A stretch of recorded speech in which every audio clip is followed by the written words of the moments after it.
এবারে আইপিএলে সবার আগে বিদায় নিয়েছে Chennai Super Kings. Chennai Super কিংসের জন্য ব্যাড লাক। যদিও চেন্নাই সুপার কিংস আমার পছন্দের টিম ছিল, কারণটা হচ্ছে কি MS ধোনি, উদিরাজ গায়কোয়াড় অনেক ভালো ভালো প্লেয়ার ছিল, কিন্তু দিন শেষে মামারা আর কামব্যাক করতে পারে নাই। ওদিকে রিয়াল মাদ্রিদ যেমন কামব্যাক করতে পারে না, তেমনি ভাবে চেন্নাই সুপার কিংস কিন্তু কামব্যাক করতে পারে না।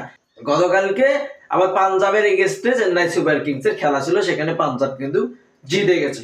পাঞ্জাব কিন্তু জিতে গেছে এবং চেন্নাই সুপার কিংস তাদের টেবিল পয়েন্টে সবার তলানির দিকে, তারা একেবারে তলানির দিকে।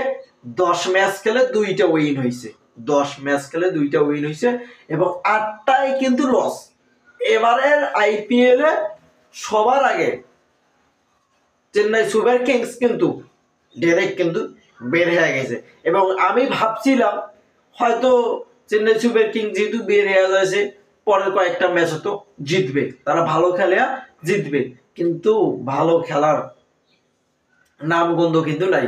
MS ধোনি, তারপর জাদেজা থেকে শুরু করি, তাদের ব্যাক প্লেয়ার কিন্তু খারাপ খেলছে।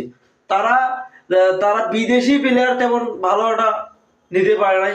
এই যে ডুবে, তাদেরই দেশের প্লেয়ার, ডুবে এই মৌসুমে কোনো ভালো খেলা উপহার দিতে পারে নাই। অথচ গত মৌসুমে এই ডুবেই কিন্তু খেলা দেখাইছে, ডুবেই কিন্তু ব্যাটিং দিয়ে খেলা দেখাইছে।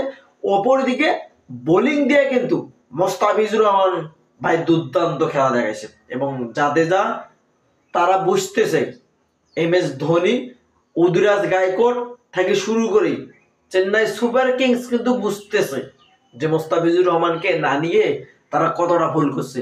তারা কি করছিল, তারা করছিল পাতি রানাকে রেখে দিয়েছিল এবং পাতি রানাকে দলে রাখার পর এই পাতি রানা কিন্তু ভুল প্যাকেট নিজে রাস্তায় রাস্তায় বাজারে বাজারে ডেইলে হয়ে গেছে। মোস্তাফিজুর রহমানকে নিলে হয়তো আপনাদের এই দশা দেখতে হতো না।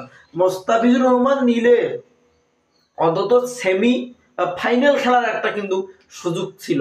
এই মোস্তাফিজুর রহমান কিন্তু গত আইপিএলে যে ধরনের বোলিং অ্যাটাকটা করছিল, মোস্তাফিজুর রহমান কিন্তু একাই 2-3টা ম্যাচ কিন্তু জিতেছে। একটা বোলিং যদি একাই 2-3টা ম্যাচ যদি জিতায়, আর আপনারা ব্যাটিং আর 2-3টা ম্যাচ জিতে এলে তো চেন্নাই সুপার কিংস তো উপরে চলে যেত। মোস্তাফিজুর রহমান ভাই দলের প্রতি যে ধরনের ইনফ্যাক্টটা রাখে, ও ধরনের ইনফ্যাক্ট কিন্তু এবারে আইপিএলে চেন্নাই সুপার কিংসের কেউ রাখতে পারে নাই। এটা লজ্জা, এটা হতাশ। তবে চেন্নাই সুপার কিংসের ভক্তদের জন্য হতাশ, চেন্নাই সুপার কিংসের ভক্তদের জন্য হতাশ ছাড়া এটা আমি আর কিছু দেখি না। চেন্নাই সুপার কিংস তো ফুল প্যাকেট হয়ে গেছে, আর রাস্তায় রাস্তায় বাজারে বাজারে ডেনে হয়ে গেছে। MS ধোনি, বুড়া ধোনিও তেমন কোনো কাজ করতে পারতেছে না। জাদেজা একটা রানিং প্লেয়ার, ন্যাশনাল টিমের প্লেয়ার, জাদেজা কি ধরনের খেলাটা খেলতেছে সে নিজেও জানে না, যে কি ধরনের খেলা খেললে চেন্নাই সুপার কিংস এগিয়ে যাবে। তবে একটা কথা সত্যি কি, চেন্নাই সুপার কিংসের মোস্তাফিজুর রহমান না থাকিয়া তাদের অবস্থা রাস্তা রাস্তা বাজারে বাজারে টেনে টেনে। তবে তারা এখন ভুগতেছে চেন্নাই সুপার কিংস মোস্তাফিজুর রহমানকে কেন না নিল, তারা দারুণভাবে এই জিনিসটা ভুগছে, তারা দারুণভাবে কিন্তু ভুগছে। তবে এবারের মৌসুমটা চেন্নাই সুপার কিংসের জন্য খুব বাজে গেল, খুব বাজে। আপনারা চিন্তা করেন 10 ম্যাচে তারা 2টা ম্যাচ জিতছে, আনবিটেন।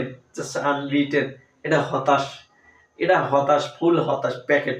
চেন্নাই সুপার কিংস যে এইভাবে ডাইরেক্ট প্যাকেট হয়ে যাবে, আমরা চেন্নাই সুপার কিংসের ভক্তরা কিন্তু এটা কিন্তু ভাবি নাই, এটা আমি অন্তত ভাবি নাই। অত ডুবে আছে, তারা ভালো খেলবে, কিন্তু এবারে মৌসুমে ডুবে কিন্তু সে ধরনের সুযোগ সুবিধাটা করতে পারে না এবং চেন্নাই সুপার কিংসকে ভালো কিছু উপহার দিতে পারে না, এটা তাদের জন্য ব্যর্থতা।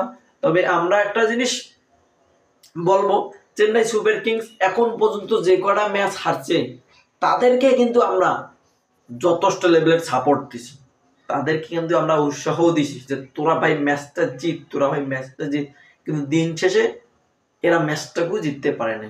হতাশ চেন্নাই সুপার কিংস, তোরা এবার বুঝ বাংলাদেশি মোস্তাফিজুরকে না নিয়ে তোদের অবস্থাটা আজকে কোথায়। তোরা হতাশ, রাস্তা রাস্তায় বাজারে বাজারে ডেনে bad luck Chennai Super Kings.